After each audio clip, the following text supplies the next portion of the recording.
Hello hi ಎಲ್ರಿಗೂ ನಮಸ್ಕಾರ. ನಾನು ನಿಮ್ಮ Jayashree Shetty. So welcome back to my YouTube channel. So ಇವತ್ತು ನಾವು ಮಾಡ್ತಿರುವಂಥ ರೆಸಿಪಿ ಏನಪ್ಪ ಅಂತಂದರೆ ಮಕ್ಕಳಿಗೆ ಯೂಶ್ವಲಿ ಇಷ್ಟ ಆಗುವಂಥ ಒಂದು ರೆಸಿಪಿ. ಸೊ ಚಿಕನ್ ಪಾಪ್ಕಾರ್ನ್ನ ಮನೇಲೇ ಹೇಗೆ ಮಾಡೋದು, ಅದು ಕಾರ್ನ್ಫ್ಲೆಕ್ಸ್ ಯೂಸ್ ಮಾಡದೆ ಹೇಗೆ ಮಾಡೋದು ಅಂತ ನೋಡೋಣ. ಸೊ ಮೊದಲಿಗೆ ನಾನು ಇಲ್ಲಿ ಬೋನ್ಲೆಸ್ ಚಿಕನನ್ನು ತೊಳೆದು ಇಟ್ಕೊಂಡಿದ್ದೀನಿ. ಬೋನ್ಲೆಸ್ ಚಿಕನಿಗೆ ನಾನೀಗ ಒಂದು ಅರ್ಧ ಸ್ಪೂನ್ ಆಗುವಷ್ಟು ಅರಿಶಿನ ಪುಡಿ, ಹಾಗೆ ಒಂದು 2 ಸ್ಪೂನ್ ಆಗುವಷ್ಟು ಚಿಲ್ಲಿ ಪೌಡರ್ ಅಂದರೆ ಖಾರದ ಪುಡಿ, ಹಾಗೆ ಧನಿಯಾ ಪೌಡರ್ 1 ಸ್ಪೂನ್ ಆಗುವಷ್ಟು ಧನಿಯಾ ಪೌಡರ್, ಮತ್ತು ಇವಾಗ ಇಲ್ಲಿ ನಾನು 2 ಸ್ಪೂನ್ ಆಗುವಷ್ಟು ಮೈದಾ ಹಿಟ್ಟು, ಹಾಗೆ ಕಡಲೆ ಹಿಟ್ಟು ಮತ್ತು ಕಾರ್ನ್ಫ್ಲವರ್ ಇಷ್ಟನ್ನು ಯೂಸ್ ಮಾಡ್ತೀನಿ. ಅದಾದಮೇಲೆ ರುಚಿಗೆ ತಕ್ಕಷ್ಟು ಉಪ್ಪು ಮತ್ತು 1 ಸ್ಪೂನ್ ಆಗುವಷ್ಟು ಶುಂಠಿ ಬೆಳ್ಳುಳ್ಳಿ ಪೇಸ್ಟ್. ಸೊ ಇಷ್ಟನ್ನು ಹಾಕಿ ನಾನಿವಾಗ ಕಲಸಿ ಮ್ಯಾರಿನೇಟ್ ಮಾಡೋಕ್ಕೆ ಅಂತ ಒಂದು 30 ಮಿನಿಟ್ಸ್ ವೆಯ್ಟ್ ಮಾಡ್ತೀನಿ. ಸೊ ಇಷ್ಟನ್ನು ಕಲಿಸ್ಕೊಳ್ಳೋಣ ಈಗ.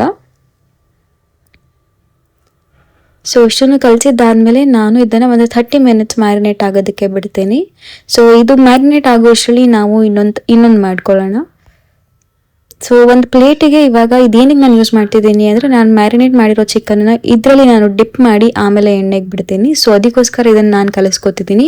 ಸೊ ಇದಕ್ಕೆ ಒಂದು 3-4 ಸ್ಪೂನ್ ಅಷ್ಟು, ಅಂದರೆ ಒಂದು ಸ್ವಲ್ಪ ನಿಮಗೆ ಚಿಕನ್ ಎಷ್ಟು ತೊಗೊಂಡಿರ್ತೀರ ಅಷ್ಟನ್ನು ನೋಡಿಕೊಂಡು ನೀವು ಇಲ್ಲಿ ಮೈದಾ ಹಿಟ್ಟು, ಹಾಗೆ ಚಿಲ್ಲಿ ಪೌಡರ್ ಮತ್ತು ರುಚಿಗೆ ತಕ್ಕಷ್ಟು ಉಪ್ಪು, ಹಾಗೆ ಚಿಲ್ಲಿ ಫ್ಲೇಕ್ಸ್, ಸೊ ಇಷ್ಟನ್ನು ಯೂಸ್ ಮಾಡಿ ಕಲಿಸ್ಕೊಂಡು ಅದಾದಮೇಲೆ ನಾನು ಇವಾಗ ಮ್ಯಾರಿನೇಟ್ ಮಾಡಿ ಇಟ್ಕೊಂಡಿದ್ದೀನಿ ಅದನ್ನು ಈ ಹಿಟ್ಟಿಗೆ, ಅಂದರೆ ಇವಾಗ ಏನು ಕಲಸಿ ರೆಡಿ ಮಾಡಿ ಇಟ್ಕೊಂಡಿದ್ದೀನಲ್ಲ, ಸೊ ಅದಕ್ಕೆ ಡಿಪ್ ಮಾಡ್ತೀನಿ ಚೆನ್ನಾಗಿ. ಸೊ ಫುಲ್ ಚಿಕನ್ ಡಿಪ್ ಆಗಬೇಕು ಅದರಲ್ಲಿ. ಸೊ ಚಿಕನ್ ಡಿಪ್ ಆಗಿದ್ದಾದಮೇಲೆ ನಾನು ಒಂದು ಬೌಲಲ್ಲಿ ಐಸ್ ವಾಟರ್, ಅಂದರೆ ಐಸ್ ಕ್ಯೂಬ್ನ ಹಾಕಿ ಐಸ್ ವಾಟರ್ನ ಇಟ್ಕೊಂಡಿದ್ದೆ. ಐಸ್ ವಾಟರಲ್ಲಿ ನಾನು ಚಿಕನ್ನ ಏನು ಇಲ್ಲಿ ಡಿಪ್ ಮಾಡಿ ಇಟ್ಕೊಂಡಿದ್ದೀನಲ್ಲ ಅದನ್ನು ತೊಗೊಂಡು ಒಂದ್ಸತಿ ಅದ್ದಿ ಮತ್ತು ತಿರ್ಗಾ ಅದೇ ಪ್ಲೇಟಿಗೆ ಹಾಕೋತೀನಿ.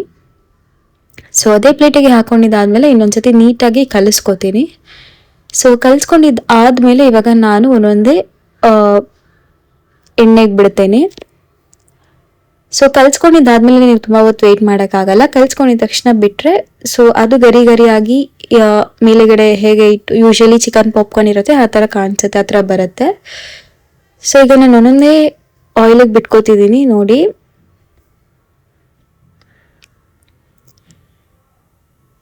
ಸ್ವಲ್ಪ ಆ ಕಡೆ ಈ ಕಡೆ ತಿರುಗಿಸೋಣ, ಬಿಕಾಸ್ ಹಿಂದೆ ಮುಂದೆ ಎಲ್ಲನೂ ಚೆನ್ನಾಗಿ ಬೆಂದಿದ್ದಾದಮೇಲೆ ನಾನು ಇದನ್ನು ಒಂದು ಬೌಲಿಗೆ ತಗೋತೀನಿ.